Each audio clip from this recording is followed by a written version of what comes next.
بسم اللہ الرحمن الرحیم۔ السلام علیکم۔ ہم فرسٹ چیپٹر پڑھ رہے ہیں برِ صغیر میں مسلمانوں کی تعلیم، جس میں ہم نے مسلم مفکرین کی تعلیمی خدمات کو پڑھ لیا ہے، اور اس کے بعد ہمارا جو نیو ٹاپک تھا وہ تھا مسلمانوں کی آمد کے وقت برِ صغیر کی تعلیمی حالت کیسی تھی۔ اس میں ہم نے مسلمانوں کے تدریسی طریقے تک پڑھ لیا ہے، اور آج کا جو ہمارا کویسچن ہے وہ ہے برِ صغیر میں مسلمانوں کے دور میں جائزے کا نظام کیسا تھا، اس پر روشنی ڈالیں۔ اس میں سب سے پہلے ہم پڑھیں گے جائزے کا تعارف۔ جائزہ سے مراد تعلیم کے طے شدہ مقاصد کی روشنی میں پورے تعلیمی عمل کی کارکردگی کا تجزیہ کرنا ہے۔ مثلا یہ کہ کوئی بھی ادارہ ہو یا استاد ہو طے شدہ تعلیمی مقاصد کے حصول یا مخصوص سرگرمیوں، مہارتوں، قابلیتوں کے اکتساب میں کس درجے پر ہے، یعنی کیا ہے کہ اس کی جانچ پڑتال کرنا جو ہے وہ تعلیمی جائزہ کہلاتا ہے۔ برِ صغیر میں جائزے کا نظام۔ برِ صغیر پاک و ہند میں مسلمانوں کے دور میں جائزے کا نظام زیادہ ترقی یافتہ نہ تھا جیسا کہ آج کے دور میں ہے، مگر پھر بھی اساتذہ جو تھے وہ تعلیمی مقاصد کے پیش نظر اپنے طالب علموں کی تعلیمی کارکردگی کا جائزہ لینے کے لیے کچھ طریقے استعمال کرتے تھے، اور انہیں اگلے درجے میں جو ہے وہ ترقی دے دی جاتی تھی۔ درجہ بندی کی مدت۔ برِ صغیر میں ایک درجے سے دوسرے درجے کی ترقی کی کوئی مخصوص مدت نہ تھی۔ جب طالب علم اپنا مخصوص نصاب پر عبور حاصل کر لیتا یا اس کو پڑھ لیتا تھا تو وہ جائزے کے نظام کے تحت امتحان دیتا اور اسے اگلے درجے میں ترقی دے دی جاتی تھی۔ ابتدائی تعلیم کی مدت۔ ابتدائی تعلیم میں آموختہ کا طریقہ رائج تھا۔ چھوٹے بچوں کو استاد جو سبق دیتا تھا وہ اسے یاد کر لیتے تھے، اور معلم جو ہے وہ اس سبق کو سن کر انہیں اگلا سبق پڑھنے کی اجازت دے دیتا تھا۔ آموختہ کا دن۔ معلم ہفتے میں ایک دن آموختہ سننے کے لیے مقرر کرتا تھا، اور ابتدائی تعلیم میں جس چیز کا جائزہ لیا جاتا تھا وہ صرف اور صرف حافظہ تھا، اور اس طرح سے یہ جانا جاتا تھا کہ بچوں نے کس قدر سبق جو ہے وہ یاد کر لیا ہے۔ اعلیٰ تعلیم کا جائزہ۔ اعلیٰ تعلیم کے جائزے کے لیے سوالات و جوابات، بحث و مباحثہ اور مذاکرے و مناظرے کے طریقے جو تھے وہ استعمال کیے جاتے تھے تاکہ ان کے ذریعے جائزے کے مقاصد کو جو ہے وہ پورا کیا جائے۔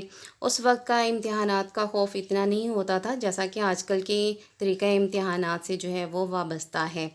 استاد طلبہ سے آزمائشی سوالات جو ہے وہ پوچھتا تھا، جس کے ذریعے طلبہ کی قابلیت کا اندازہ ہو جاتا تھا۔ جائزے میں استاد اور شاگرد کے درمیان گہرا رشتہ بہت زیادہ مفید ہوتا تھا۔ اعلیٰ درجے کی تعلیم ختم کرنے کے بعد جو ہے وہ طلبہ کو سند فضیلت بھی دی جاتی تھی۔ سلاطین دہلی اور مغلیہ عہد میں جائزہ۔ سلاطین دہلی اور مغلیہ عہد میں سالانہ امتحانات کا طریقہ جو ہے وہ رائج نہ تھا، مگر اس کے باوجود اس دور میں طلبہ کی تعلیمی ترقی کی پیمائش اور جائزہ باقاعدگی سے ہوتا تھا۔ اس کے علاوہ تعلیمی تاریخ میں چند ایک رسمی امتحانات کا ذکر بھی آتا ہے۔ برِ صغیر پاک و ہند میں مسلمانوں کے عہد میں جائزے کا باقاعدہ کوئی نظام نہ ہونے کے باوجود سرکاری ملازمتوں اور دوسرے درباری مناصب حاصل کرنے کے لیے مقابلے کی فضا جو تھی وہ موجود تھی۔ برِ صغیر میں سالانہ امتحانات۔ بیجا پور کے والی محمد عادل شاہ نے سالانہ امتحانات کا طریقہ جو تھا وہ اس وقت رائج کیا۔ یہ امتحانات جو تھے وہ ذی الحجہ کے مہینے میں ہوتے تھے، اور جو طلبہ ان امتحانات میں اچھی کارکردگی دکھاتے تھے ان کو انعامات بھی دیے جاتے تھے۔ نیکسٹ کویسچن کی طرف چلتے ہیں، اور یہ ہمارا اس چیپٹر کا لاسٹ کویسچن ہے۔ انتظامی اعتبار سے مسلمانوں کے تعلیمی مدارس کی اقسام بیان کیجیے۔ ہندوستان کا تعلیمی نظام داخلی طور پر آزاد اور خود مختار تھا۔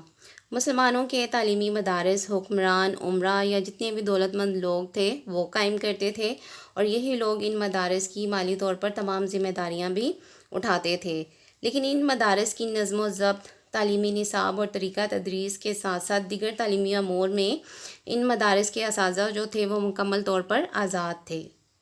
مدارس میں داخلے کے لیے کسی بھی قسم کی کوئی شرط جو تھی وہ موجود نہیں تھی، اور نہ ہی طلبہ کی عمر کی کوئی پابندی تھی، اور اوقات تعلیم میں بھی کوئی باقاعدگی جو تھی وہ نہیں تھی۔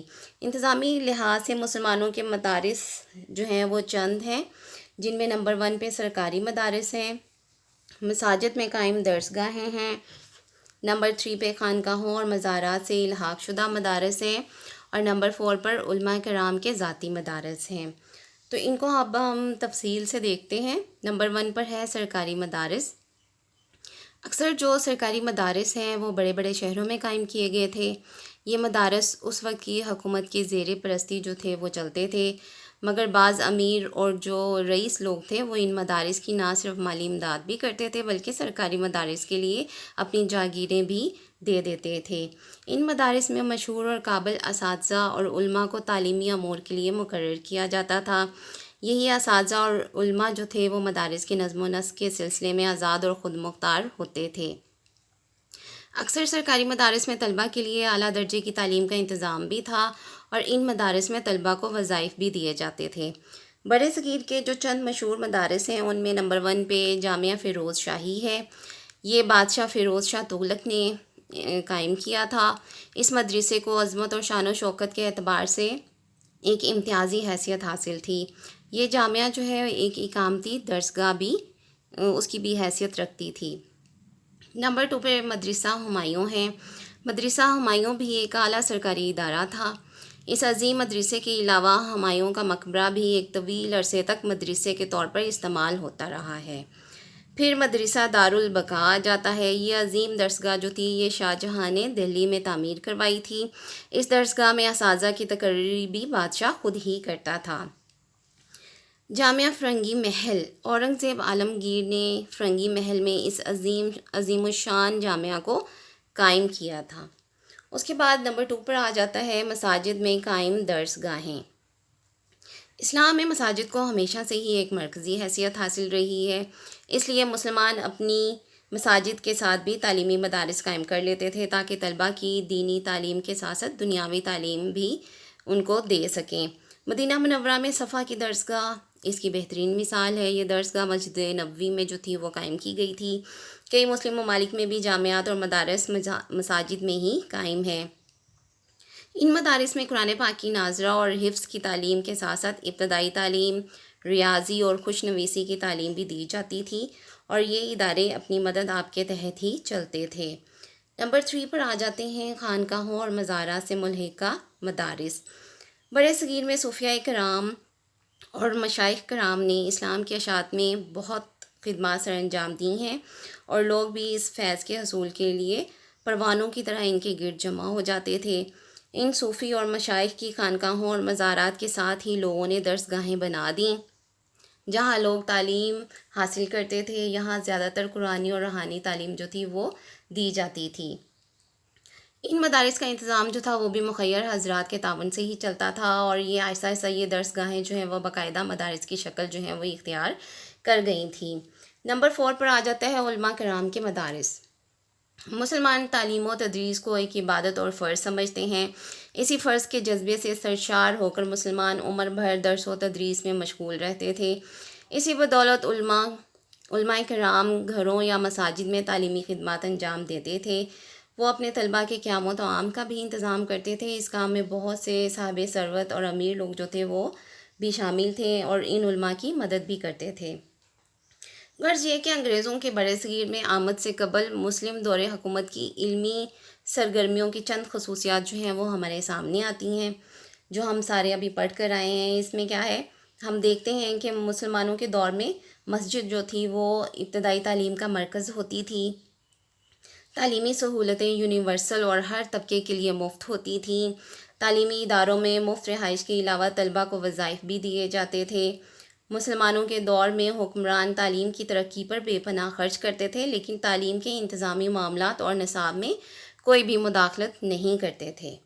لیکن کیا ہوا کہ انگریزوں نے برِ صغیر کی جب حکومت سنبھالی ہے تو یہ تمام سہولیات جو تھیں وہ ختم کر دی تھیں اور مسلمانوں پر انہوں نے ہر طرح کے ظلم ڈھائے۔ یہ صرف اس لیے کیا گیا تھا تاکہ اس سے ایک مخصوص ذہنیت پیدا کی جا سکے جس سے مغربی افکار کی اشاعت ممکن ہو سکے۔ آج ہمارا یہ چیپٹر جو ہے وہ بالکل کمپلیٹ ہو چکا ہے۔ آپ نے اپنے تمام لانگ کوسچن اور شارٹ کوسچن جو ہیں وہ لرن کرنے ہیں ایجوکیشن کے۔